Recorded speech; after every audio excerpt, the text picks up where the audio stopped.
mga beshti, nagluluto ako ng mga popcorn. Ito. Ayan, nagluluto ako ng popcorn. Alam nyo ba, nang dahil dyan ay pwede kayong kumita ng pera. Turuan ko kayo ng negosyo tips. Ito, hindi to biro ha. Gusto ko lang mag-share sa inyo.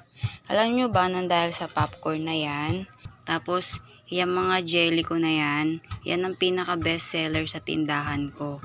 Ito ay jelly. Yan, ginagawa ko lang to. So, ang presyo nito ay 5 pesos sa isang ganto. Tapos, lalagyan lang to ng condense, tapos kutsara. Yan.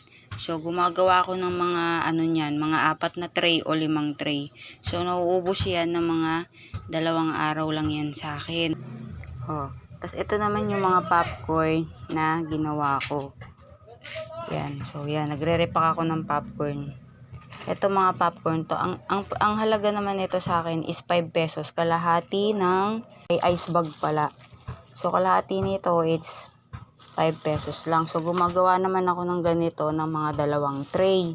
Minsan 3 tray pero hindi ko nilalabas pa. Isa-isang tray ko lang siya nilalabas. So, ito yung mga tray ko. So, nagre-repack ako ngayon ng popcorn. Yan, nire-repack ko yan ngayon. Alam mo ba, nang dahil dyan, malapit nang mapuno yung akin. So, ito na, malapit nang mapuno yung balde ko ng pintura. Alam niyo yung mga balde ng pintura? Yan o. Ito yung ang bigat. Ito yung pinaglalagyan ko. Malaki to eh, malaking balde to eh.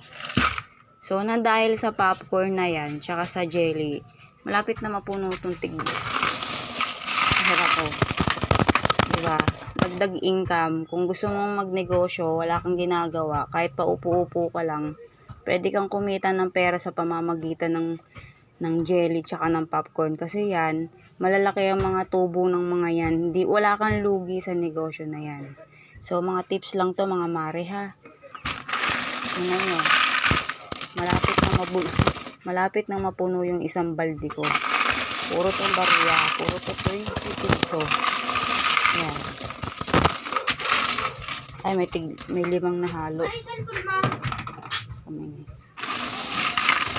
Puro to tigli na. So, malapit na siyang mapuno. Ayan, sumilip yung anak kong isa. Sabi niya, marami daw pang computer. Ito. So, iniipon namin to. So, yung isang balde ko nito, meron na akong isang balde na ganito, puno na. So, ito, ilalagay namin to sa bangko namin mag-asawa kapag napuno na to.